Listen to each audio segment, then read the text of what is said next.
Welcome to the Ellsworth Advisors monthly update for January 2022. I'm Kelly Keenan. This is Cameron Mealy. We're the managing directors for Ellsworth Advisors. Today we're going to discuss economically what happened throughout January, how our portfolios performed, how the markets did, and then what our expectations are moving forward for the next month or so. Cameron, why don't you kick it off with a little economic update? Sure. Thank you, Kelly. And obviously, before I start, anybody who's watched our videos before, you will notice that we've changed the location of our shoot. Our office is now substantially built out, and so we thought we'd bring it live into the office and lose the darker, stuffier conference room. So welcome to the new Ellsworth Advisors offices. For anybody who'd love to come see, check out the space, we'd love to have you. Let's dive into the economy. Kelly, obviously, we are now officially, we knew this was coming, we are officially on Fed Watch 2022. Absolutely. So if you look at the Federal Reserve Bank, we've talked about for the last 2 years, 2.5 years with the pandemic, how much easing, how much money they put in the system, bond buying, building up their balance sheet. Really, the Fed has signaled now that it's time to reverse that course. So the Fed met, they meet regularly throughout the year. Their first meeting of 2022 was January 25th and 26th. And what is common is the Fed bank presidents will meet for 2 days, and then afterwards the Fed chairman, in this case Jerome Powell, will come out with a prepared statement and then take questions. And what was very apparent from Chairman Powell's statements and questions is the Fed is prepared to act aggressively. The next Fed meeting is March 15th and 16th. At that time, we're expecting the Fed to announce an end to bond buying, a reduction in their balance sheets, and that they're going to begin raising the Fed funds interest rate. There's speculation on how many interest rate increases we could get. It seems to be 4 to 5 is kind of the consensus. That could be 100 to 150 basis points, which would be a pretty aggressive raise. Right. Now, how did we get there? If you look at the economy overall, U.S. GDP, we got our first advanced estimate from the Bureau of Economic Analysis. The first estimate is that GDP grew at an annualized rate in the fourth quarter at 6.9%. You'll remember GDP grew in the third quarter at 2.3%. So if this 6.9%, which was well ahead of the consensus estimate of 5.5%, if this holds up, this means the U.S. economy will have grown 5.7% in 2021, which would be the strongest GDP year since 1984, obviously coming off of a low with the pandemic. So number one, it looks like the economy is humming along quite well. Number two, what we've talked about is inflation. The Fed's favorite measurement, or their target measurement for inflation, is the personal consumption expenditure. Again, this comes from the Bureau of Economic Analysis, and what we saw is PCE jumped year over year from last year to this year to 5.8%. So that's a pretty aggressive number. I mean, if you've been watching the news, you've heard about it. Food prices, fuel prices, inputs, vehicles, housing, everything is more expensive. And the Fed's real mission is stable economy, growth economy, and controlling inflation. So right now you see those two big factors where we've got strong GDP, we've got inflation that's running rampant, especially, now we're at 40-year high inflation. So, the Fed's got a decision to make, and obviously that decision is make hot economy, inflation running wild. We need to start tightening things down. But then you look at one of the other comments that Chairman Powell made in his speech, what was a little bit distressing, is the Fed has actually started seeing slowdown in the U.S. economy in the fourth quarter. So if you look at the Atlanta Fed's GDP Now forecast model, this is as of February 1st, their GDP model is forecasting an increase of 0.1% annualized rate for the first quarter of 2022.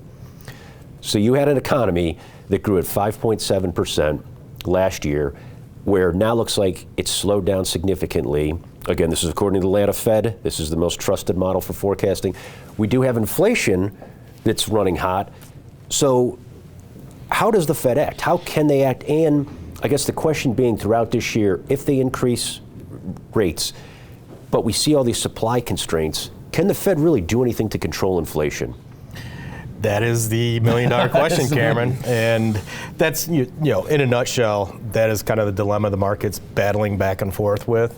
Obviously, the rising interest rates, higher inflation, that is, that always throws concern for the market, because if the Fed gets too aggressive and the economy is not as strong as they thought it was going to be, that could push us into recession or a slight recession, whatever you want to call it, or mild recession. But that is always the risk, is the Fed goes too far or tightens too much, the economy slows down.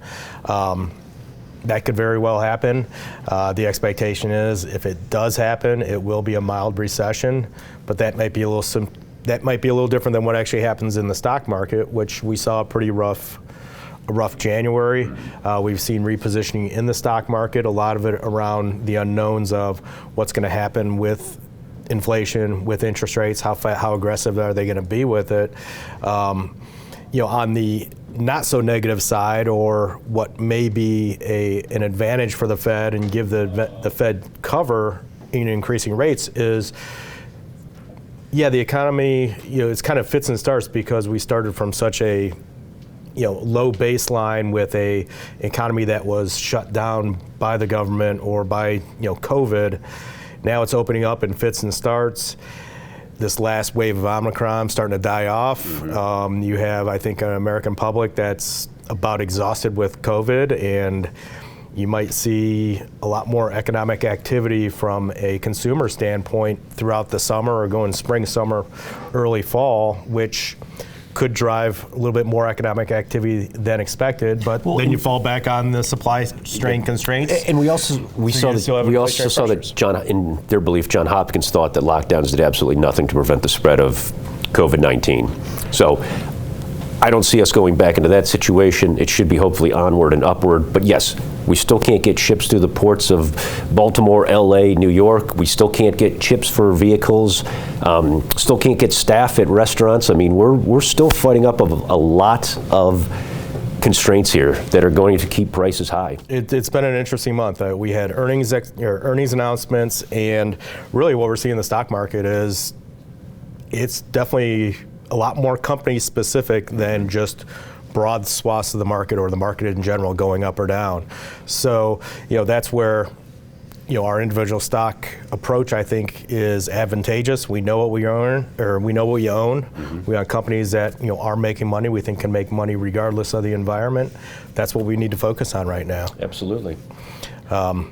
Anything else on your list? I'll jump into the portfolios. It's a stock picker's market. It's not a broad-based market right now. Talk about the indexes. Talking about broad-based markets. The indexes last month. Dow Jones for the month was down 3.32%. The S&P 500 down 5.26%. The NASDAQ, which really represents a lot of the technology type stocks, down 8.98%. The Russell 2000, which is small company stocks, down 9.66%. On the international front, the developed world, as measured by the EAFE, down 4.86, and emerging markets down 1.93. And last month, we had a strong last couple days of the month, but probably helped pad these numbers a little bit. But we saw it in the S&P and the NASDAQ, both of those the NASDAQ closed several times below 10%, which is technically a correction. Right. The S&P never closed down 10%, but it did reach down 10% during the day. So we saw a 10% correction out of both the S&P and the NASDAQ. The Dow never really got that weak. I think the lowest that got was around 7-8% down. So kind of the first 10% corrections we've had since 2020. Mm-hmm. I don't think it's going to be the last ones we see this year. We might see, I'm expecting at least one or two more of those, type of dips throughout the year. And the expectation would be around Fed time in March. Yeah, we have to, make sure we keep the seatbelts on during that time frame.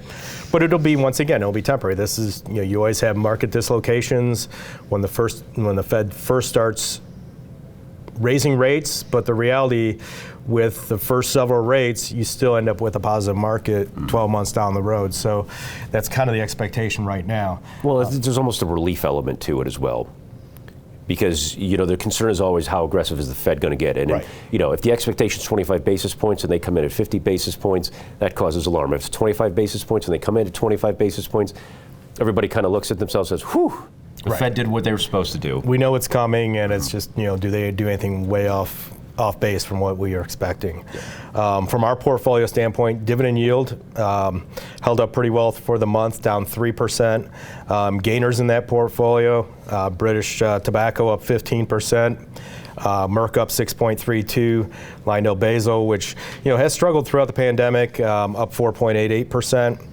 Big laggards during the month. Paychex down 13.25%. Cisco Systems down 12%. Pfizer, unlike Merck, Pfizer is down 10%. Waste Management down 9.86%, and Eaton Corporation down 8.33%. In our growth with income portfolio, a little bit better than the Dow, down 3.2%. Big gainers there. PIMCO Commodity Real Return Fund, that's our commodity exposure, up 7.61%. We expect that to continue working in this inflationary environment. Berkshire Hathaway, once again, what a lot of people consider more of a value stock, up 4.7%. Visa up 4%. We did take a position in Exxon this month. We're up 4% in there since we bought it. And CVS up 3.8%. These are numbers all through the month. Exxon, I think, is up another 7% since then. Big laggards during the month. Lennar, which for the year we made good money, but down 17% for the month.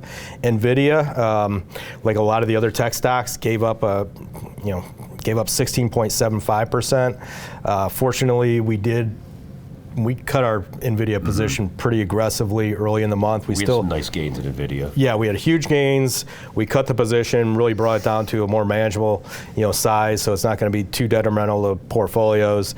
So the timing was good on that sell. Starbucks down 16. Once again, Cisco down 11.62. Nike down 11. Microchip down 11.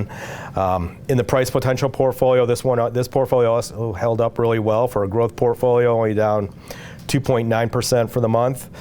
Big gainers, Lockheed Martin up 9.5%, Merck up 6%, Fleet Corp up 6%, Chubb Insurance up 2%. And at the end of December, we took a position in Activision Blizzard in this portfolio around December 20th, about a week ago or so, or several weeks ago.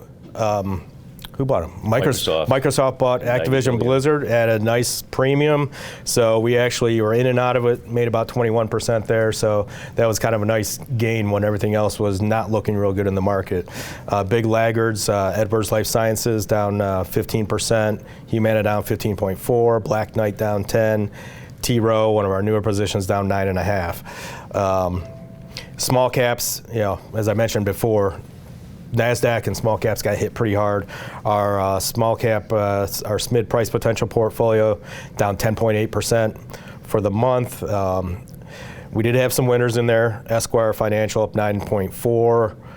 Bar Harbor Bank up 5.5%. Horizon Bank up 4%. Bank of Princeton up 3.4%. So obviously a little bit of a theme with the financials there. Something that did work. But on the downside, Triumph Bank, not so good, down 26%.